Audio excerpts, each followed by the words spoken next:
Fala aí, meu povo. Tudo certo com vocês? Boa quarta-feira, hein? Como prometido, vou trazer para vocês informações, um pouco de análise e palpites também de Barcelona, Borussia Dortmund, Paris Saint-Germain e Aston Villa, os dois jogos dessa quarta-feira da Liga dos Campeões. Para quem for assistir, o Barcelona estará só na Max, tá? É exclusivo da Max, na TNT. A gente vai ter o Paris Saint-Germain contra o Aston Villa, todos os jogos desta quarta-feira com a gente. E os dois jogos na Max, então é onde você encontra Barcelona e Borussia Dortmund. Vou começar falando desse jogo. O Dortmund chega bem diferente do time que jogou contra o Barcelona na partida da fase de Liga, que o Barcelona venceu em Dortmund pelo placar de 3-2, chega mais confiante. A mudança de técnico do Nuri Sahin para o Niko Kovac não melhorou excepcionalmente o desempenho do time, mas sim está mais confiante nas últimas rodadas. O Dortmund tem alternado, inclusive, o esquema, com 3 zagueiros ou com 4 jogadores na defesa, num 4-2-3-1. Crescimento de alguns jogadores, mas também tem desfalques importantes para esse confronto contra o Barcelona. Fosse o Dortmund de dezembro que o Barça enfrentou, acho que seria bem mais fácil, mas é também um Barcelona melhor do que o de dezembro. O Barcelona não perdeu ainda nesse ano, são 22 partidas de invencibilidade. Daqui a pouco eu falo mais sobre os números do Barça. Mas é um time também mais consciente, muitas vezes permitindo menos laicar, um pouco mais seguro. Por exemplo, não ter tomado gol no Metropolitano contra o Atlético de Madrid no 1-0, que era um jogo muito decisivo, e o Barcelona em algum momento foi mais pragmático, né? O Hans Flick mudou o time, colocou 2 zagueiros a mais.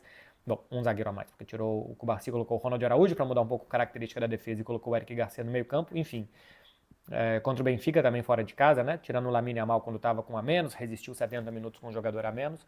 É um Barça algumas vezes mais pragmático, mas que não perde a alegria que esse time tem nessa temporada com uma média de 3 gols marcados por partida. De informações, gente, desde que o Niko Kovac chegou, são 12 jogos, 6 vitórias, 4 derrotas, 2 empates. Né? Um super Borussia Dortmund, né? Perdeu 4 de 12, ganhou metade das partidas. Na Liga dos Campeões são 2 vitórias, 2 empates. O Borussia Dortmund eliminou o Sporting no playoff e depois eliminou nas oitavas de final o Lille, com 2 vitórias fora de casa. É algo que chama atenção. O time do Niko Kovac começou a ter um desempenho bom fora de casa. O Signal Iduna Park ainda é algo que eles têm que conquistar, que o Dortmund precisa conquistar, porque não é uma fortaleza esse ano, embora seja um estádio intimidador. Pensando fora de casa, na temporada, o Borussia Dortmund perdeu metade dos jogos que disputou. Fez 22 jogos como visitante, 11 derrotas, 9 vitórias e 2 empates. Só que nos últimos 7 jogos, venceu 5. Na Liga dos Campeões, 4 vitórias e 2 empates fora de casa, inclusive esses 2 jogos de mata-mata que trouxeram o Dortmund até aqui. Então é um adversário perigoso fora de casa, porque contra-ataca muito bem, porque eu acho que se sente mais confortável contra-atacando e defendendo e atacando do que de fato tomando as rédeas da partida. Então, se vê principalmente a melhora do time com o Niko Kovac no quesito fora de casa. Até mais impacto, acho, do que dentro dos seus domínios, dentro do Signal Iduna Park. Individualizando algumas situações, Ian Couto não deve ser titular hoje, ainda que o Dortmund jogue com 3 zagueiros, tinha jogado contra o Mainz com 3 zagueiros e Ian Couto tinha sido titular. Jogou 62 minutos, não participou da partida contra o Freiburg no final de semana porque estava suspenso por acúmulo de cartões.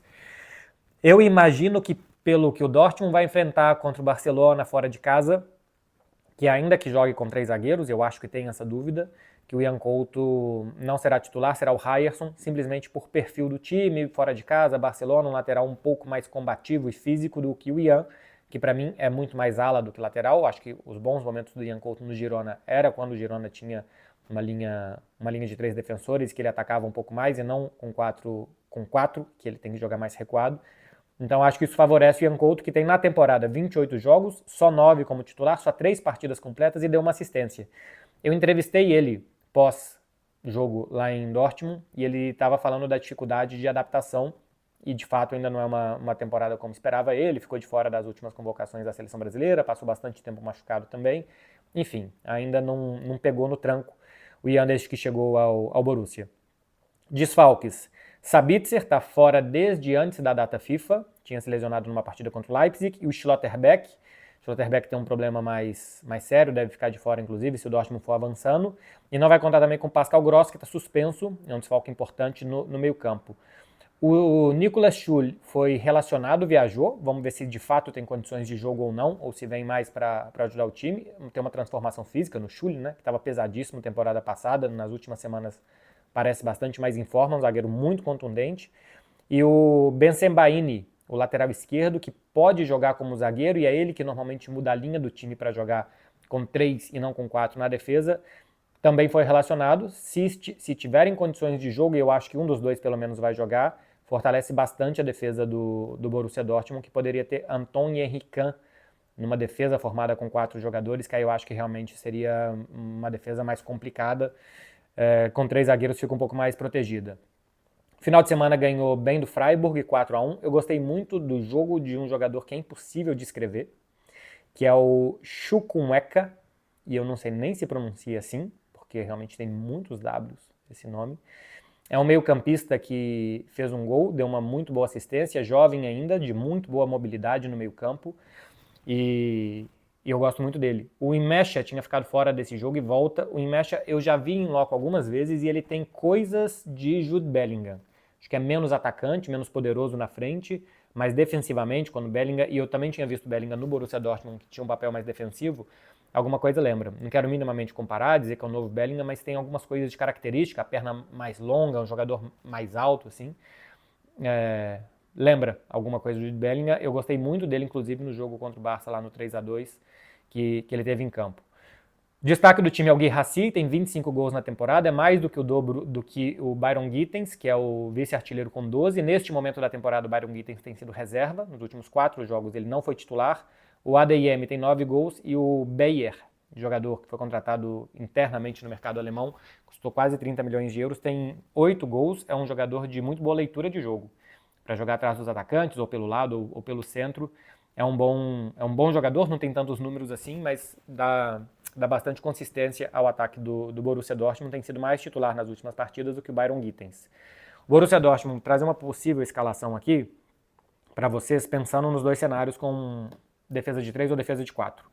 O Kobel no gol, Ryerson pela direita, Henry Can, Anton e o Bensebaini na esquerda, o Mecha e o Oscan, já que o Pascal Grosso está fora, o Oscan seria o volante do lado dele, uma linha de 3 com ADM, Julian Brandt e Bayer, e na frente o Guirassy. Caso jogue o Bensebaini como zagueiro, entraria o Svensson, que é um lateral esquerdo ala sueco, no lugar do Bayer, eu imagino.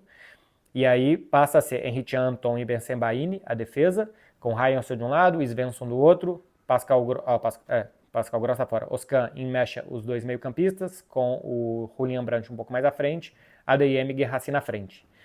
Eu acho que tem essas duas situações. Vamos ver se joga o Niklas Schül, poderia jogar no lugar do Bensebaini também, ou no lugar do Bayer, Bensebaini subir para uma linha mais ofensiva e jogar com 3 zagueiros e mais um lateral que pode ser mais defensivo pela esquerda e pela direita também para tentar segurar o Barça. E aí jogadores como o ADM, o Guirassy e o Julian Brandt para atacar a defesa alta do Barcelona.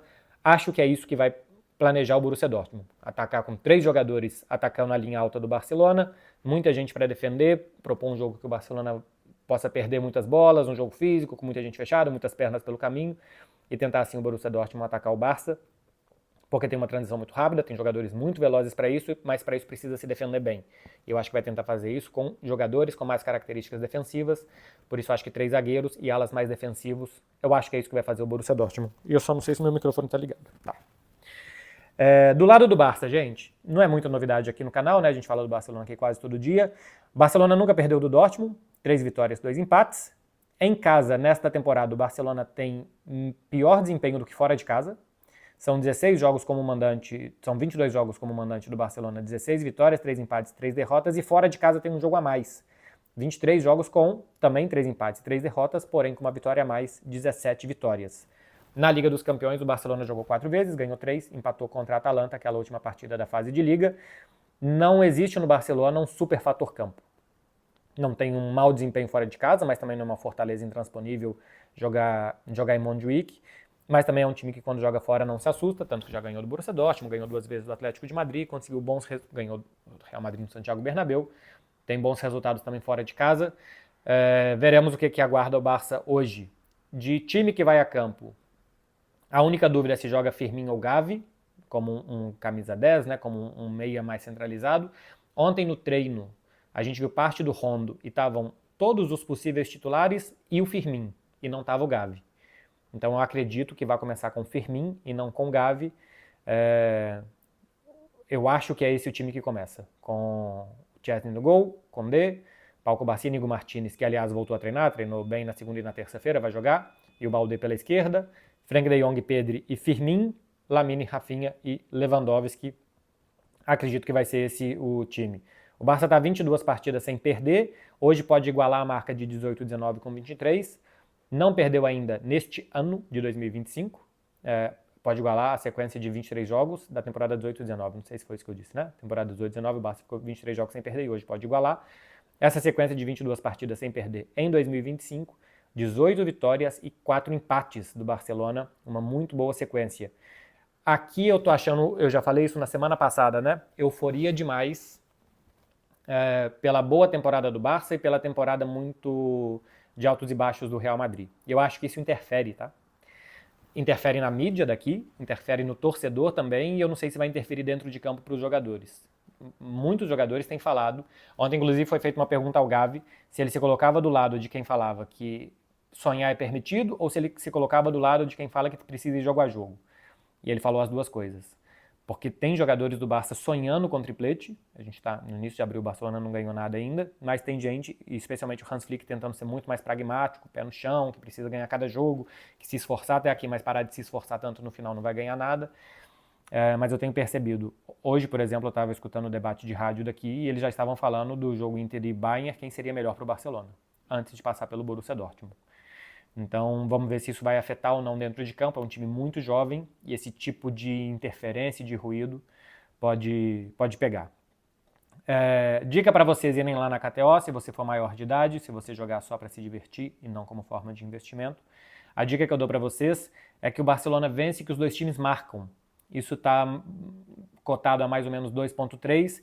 E a dica que eu dou para vocês irem lá se divertir e brincar, porque tudo que seja vitória do Barcelona por mais de um gol, os valores estão muito baixos, porque o Barcelona é considerado muito favorito contra o Borussia Dortmund, então não está valendo a pena.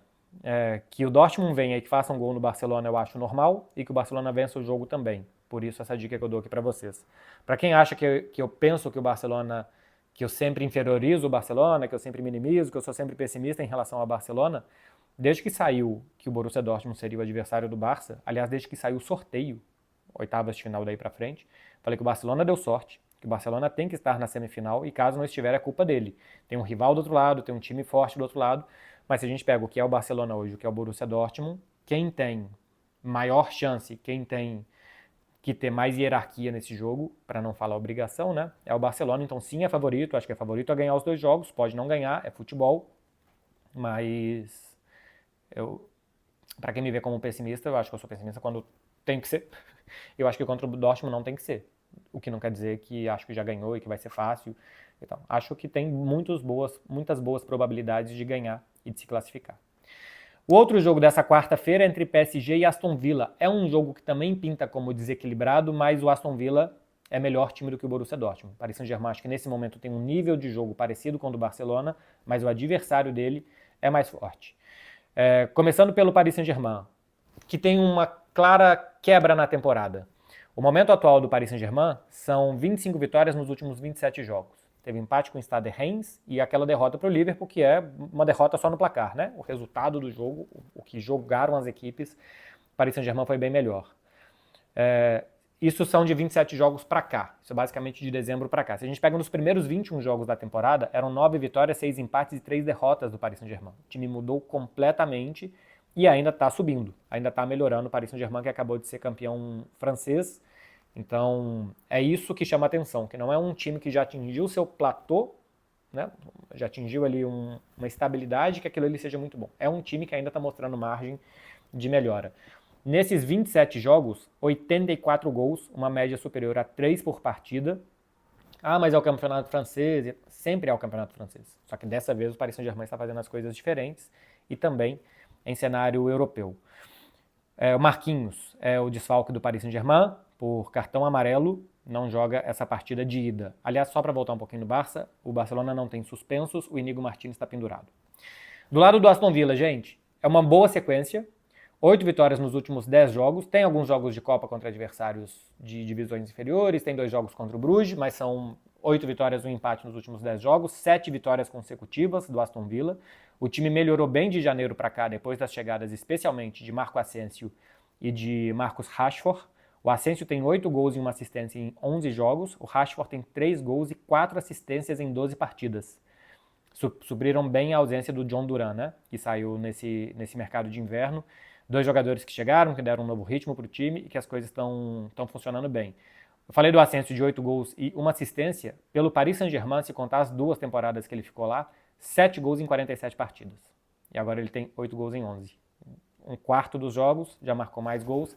Está indo realmente muito bem o jogador espanhol, ex do Real Madrid, emprestado pelo Paris Saint-Germain, que não tem nenhum impedimento de jogar contra o Aston Villa.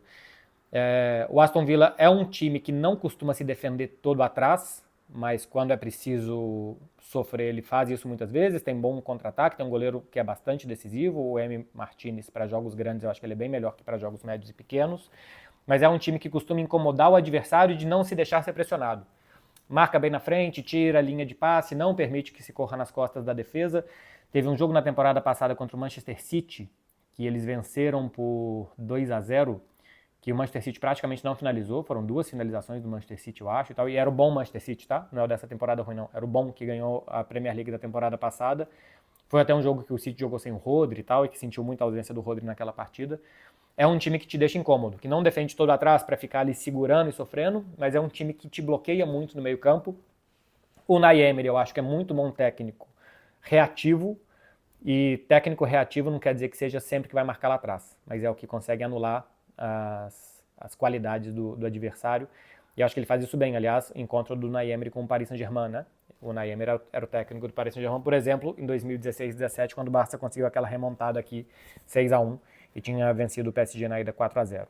A minha dica para esse jogo é que o Dembélé marca. Eu acho muito difícil de prognóstico, que o Paris Saint-Germain é favorito para vencer, para passar pelo confronto, isso sim, mas isso está com pouco valor também, está menos de 1,5, então acho que não vale a pena jogar. O gol do Dembélé está a uma cotação parecida a 2, perto de 2. É um jogador importante, é um jogador que está em boa fase, o Paris Saint-Germain é um time de gols, então é uma dica que eu dou por aqui.